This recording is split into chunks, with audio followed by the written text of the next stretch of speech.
are liars. So when the Creator sent the prophets and messengers, he differentiated them from the rest of the people in order for you and I to know which one is a messenger of the Most High, which one is a fake one. For example, the true messengers of God, they come with the prophecies, they come with the miracles, they come with the same teachings, even though they never met each other. For example, let me just give you an example, quick one. One of the prophecies that Prophet Muhammad mentioned, that he said there will come a time, or he mentioned about some type of people, a person will make up a lie in the morning, okay? In the same morning, his lies will reach far east, far west. Prophet Muhammad existed 1,400 years ago. That was impossible to happen. For someone to make up a lie, and his lie will reach far east, far west in the same morning. You know, because back in those days, to travel from London to Cardiff would take us 3 days, let alone for my lie, okay? Now, can we verify this speech of Prophet Muhammad if it's true or not? Yes. Now in our time, make up a lie, put it on Instagram, Snapchat, Facebook, Twitter, will go everywhere. So how man that lived 1,400 years ago prophesizing about something that we can observe? Do you know why? Because he said the knowledge that he has is from the Creator, and that we are here for a purpose, and that this life is a test, and one day we're going to die and we'll return to our Creator to judge us according to our actions. You know, if have you been in Morocco? No. Okay, if you go into Morocco, what would you do first before going there? Check which currency they use. Yeah. You're gonna check that. Basically, you're gonna do your homework. Yeah. You're gonna check if it's safe country, currency they use. So you will not say, when I get there, I'll come to know. No, you do your homework. Likewise, we're going to die and we're going to leave this life. So we have to ask the questions. How we got here? What is our purpose of life? Why we have to die? And these questions, no one have answered it in details like the prophets and messengers, especially in the Quran. Prophet Muhammad, because he came with the last teaching, he explained to us how we got here, what is our purpose of life, why we have to die. Have you asked these questions to yourself before? Yeah. Of course, no doubt. You know why you have to ask this question? Because you have something called, in Arabic we call it al-fitra. Fitra means natural inclination. Naturally, you start asking about the big questions. Okay, why I'm here? What is my purpose? Am I just here to eat and drink and go clubbing and smoke, or I'm here for greater wisdom? So when these questions come to you, because you have something called natural inclination, likewise you sound reasoning. But those questions, as I've said, science cannot answer it. Whereas in the Quran, the Quran says we have created you. One of the reasons, the wisdom behind it, for purpose of to worship the Creator. Likewise, as a test. Likewise, for the Creator to implement His names and attributes of mercy, of love, of anger, of justice, of wisdom, of highness, you know. Likewise, to recognize one another. Is that clear what I said so far? You know, let me give you an example. By the way, firstly, before I give you an example, do you believe there is a Creator? Yeah. Okay. So now, if I give you £2 million as a gift, I say, you know what? I'm having a nice conversation with you. I'm a billionaire. Don't ask me why. I'm a billionaire. I have too much money. I just want to give it away. Yeah. I will give you £2 million as a gift. What would you say to me at least? Thank you very much. Would you remember me all the time? Of course, £2 million. Yeah. You know, you're gonna have a nice car. You're gonna remember Shamsi. Nice house, Shamsi. Now I will give you £2 million on a condition: give me your 2 eyes. No go. You see? You know why? Because your eyes is more valuable than £2 million. So why we are not grateful to the one that gave us our eyes for free? You see? Yeah. You like that? Yeah. Okay. Now that's what is Islam based upon. Islam based upon the 2 testimony that I should worship, should be grateful, should be thankful to my Creator. The second question I will ask you, if you want to buy a gift to someone that you love, for example, your mother, your father, would you buy a gift that you love or your mother love? Your mother love. Yeah. Likewise, if you want to worship the Creator, we should worship Him the way He loves, not the way we love, because the way He loves is objective, the way we love is subjective. That's why He sent Jesus, Moses, Abraham, Noah, Jacob, Ishmael, Isaac, Daniel, Jeremiah. The last of them is the Prophet Muhammad to teach us about our purpose of life. When you look at the teaching of Prophet Muhammad, you can see clearly this man must be the messenger of the Most High. I'll give you another prophecy. He said, Prophet Muhammad said, it will come a time when the interest, interest? Usually interest, will become widespread. Even if you are not involved directly, will affect you. Even if you are not involved directly with interest, will affect you. And this is what's happened in our time. Lots of us, 2009, credit crunch. The reason because of interest affected everyone. How men that lived 1,400 years ago knew about something that we can observe and we can see right now. Because for you and I to know this man must be a messenger of the Creator. And if he's a messenger of the Creator, it's better for you and I to follow him. Otherwise, we'll be the losers. Is that clear? You see? So I can give you another one why Islam is the truth. Why Islam is the truth? Because Islam goes in line with our universal knowledge, our common sense. You know what is universal knowledge? Universal knowledge, naturally you know that you should worship one God. There's one creator. Naturally you know that for something to come into existence must have a creator. Naturally you know that oppression is wrong. You see? So when Allah sent the messengers, especially Islam, Prophet Muhammad, he sent them with the legislations that goes in line with that. Worship one God, believe all the prophets and messengers, Moses, Abraham, Noah, Jacob, Isaac, all of them. Because all of them came to call us to worship one God. And when we die, Islam speaks about that in detail. We believe there's a life of the grave. We don't know how, it's from the unseen, okay? And there's a day of judgment. When the Creator brings everyone back to life to judge them according to their actions. And the biggest crime against God, when you turn away from God or you worship Him in a way He doesn't want to worship Him. And we believe in Islam that if someone dies without Islam being explained to him, God will not punish him. He will test him with day of judgment. However, if Islam was explained to someone and she turns or he turns away from it, then if he dies or she dies upon disbelief, rejecting the Creator or not worshiping Him the way He wants, then don't blame no one except ourselves. So that's what we're here for. That's why I invite you to Islam, to worship the Creator, to worship God who gave you life, who gave you eyes, and who you, no doubt all of us here, we want to have a relationship with our Creator. We want to be grateful to Him. We want to be thankful to Him. So this is your chance here. If you want to accept Islam, I'm inviting you to Islam. If you have any questions about Islam, feel free. Don't worry. Ask any question you want. As long as you don't ask me about my age. So, okay, I'm joking. But ask anything, please. Anything, ask. I think, yeah. Does it make sense? No, thank you so much. Does it make sense what I said? Yeah. Okay, if I ask you, what is stopping you to become Muslim? I think so. I'm a Christian. Okay. And like I agree with like so much that you said. Like we have this like yearning to know God within us. And we all like need to worship God. And because sorry to cut you, because you said you're Christian. yes. Now, Christianity.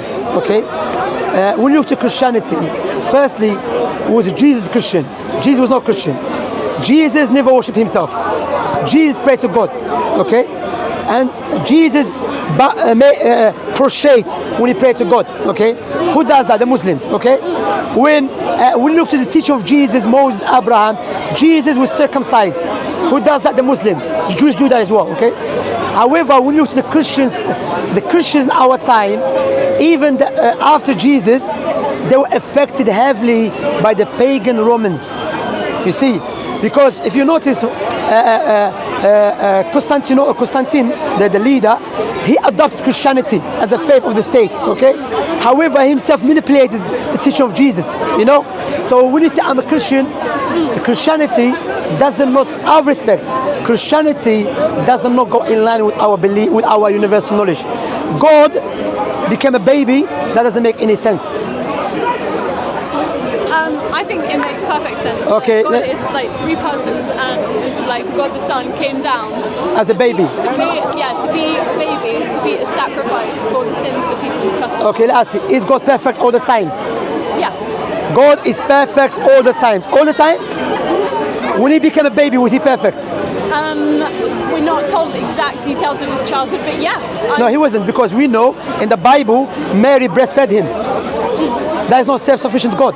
God is self-sufficient all the times. God is not in need of his creations all the time. But we can see in the Bible, God who became a baby was in need of someone to change him and to feed him. That's not the nature of the Most High. That goes against with our universal knowledge. That's why, if you notice, I told you there's universal knowledge. Where is universal knowledge? You don't have to be Christian or a Muslim or atheist to know it. Naturally we know it. That is illogical, impossible for something to be perfect all the times and imperfect at the same time. Likewise, it's irrational to say God become a baby. Do you know why? Because by definition God is not a human being. By definition human being is not God. To say God become a baby, that is a paradox which doesn't make any sense and does not exist in outside reality. That's why Allah said in the Quran, stop saying that man is a God or God is a three. There is only one God that has no partner and there is nothing like unto him. He's the all hearing, the all seeing. So when you look to Jesus, I make it clear to you, who is the true God according to Jesus? Who is the true God according to Jesus? So I think, like, so when Jesus, he's healing the blind, the paralyzed man, and the friends of this guy let him down through the roof, and Jesus says to him, my son, your sins are forgiven. And then the people around him say, no one can forgive sins except God alone. Yeah. And Jesus says, yeah, you're right, no one can forgive sins except God alone. So, like, the implication being that he is God. And then he says, so that you will know that I have the authority to forgive sins, take up your mat and walk. And this guy takes up his mat and walk because Jesus has healed him, because he is God and he is claimed to be God. Okay, does God need authority from anyone else? No. But Jesus said authority was given to him. Yeah. He cannot be God. He has authority to forgive sins. No. Prophet Muhammad said, who enters people paradise? Pardon? Who enters people in paradise? God. Prophet Muhammad said to his companions, you be in paradise, you be in paradise. That doesn't mean he's God. What it means that he's saying what God tell him. So Prophet Muhammad, the man came to him, he said, your sins be forgiven. Doesn't mean Prophet Muhammad is God, meaning that Prophet Muhammad, Jesus, Moses, all of them speak on the authority on behalf of God because they are the messengers of God. But before we move on, I ask you a question, you haven't answered out of respect, yeah? Who is the true God according to Jesus? Both God the Father and himself, God the Son. Jesus said the only true God, Jesus said that, yeah? The only true God is the Father. He never said him. So by forgiving that guy's sins and saying only God can forgive sins, and also saying that he is forgiving sins, saying, I am God. No, but he said the only true God, okay, we and Jesus said the only true God is the Father. Not the Holy Spirit, not the Son, that clearly he cannot be the same God who is who you claim. Because, I'll give you another one. Does God know everything all the times? Yes, but sometimes he voluntarily limits his power. When he came down to earth as a man, he limits his power. Yeah, he limits that's contradiction his power. though. He voluntarily limits his power some other time. But it's contradiction. No, it's not. Shall I tell you why? Is God all powerful all the times? Yes, but sometimes he chooses to limit that power. But that go against all the times. Human form. But that go against all the times. If you tell me I'm perfect all the times, then you say I choose to make mistake. That's contradiction. Because by definition, if you say all the times it's perfect, you are negating to be imperfect any times. So if you say I'm perfect all the times, then you said willingly I became imperfect. That's contradiction. You are contradicting yourself. So you cannot say you are, because meaning that's why we say God has no beginning no end. His perfection, perfect all the times. Today, yesterday, in the future, after the creation, all the times. So that's why, look, what you're doing out of respect, you are struggling because you believe in something in a book will go against your universal knowledge. So what you're doing, you try to fight against universal knowledge which the Creator has given you to believe in a book that we don't know who wrote.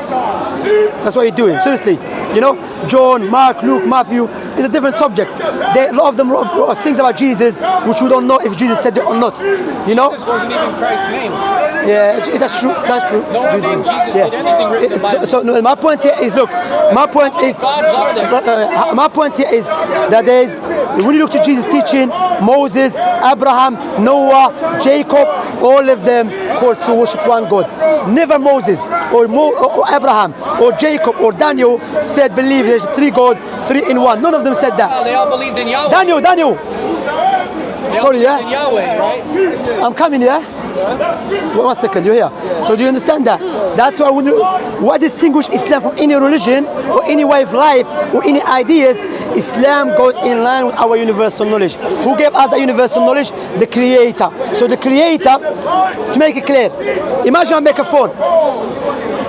Or no one made a phone before me. And you find the phone, and I say, I made it. You say, okay, Shamsi, you made it? I say, yeah. I say, take the menu and you follow it. When you take the menu, the guideline, clearly the guideline doesn't go in line with the phone. You're gonna come back to me and say, Shamsi, you haven't made it. Then you come to Muhammad, and Muhammad gives you guideline which go in line with the phone.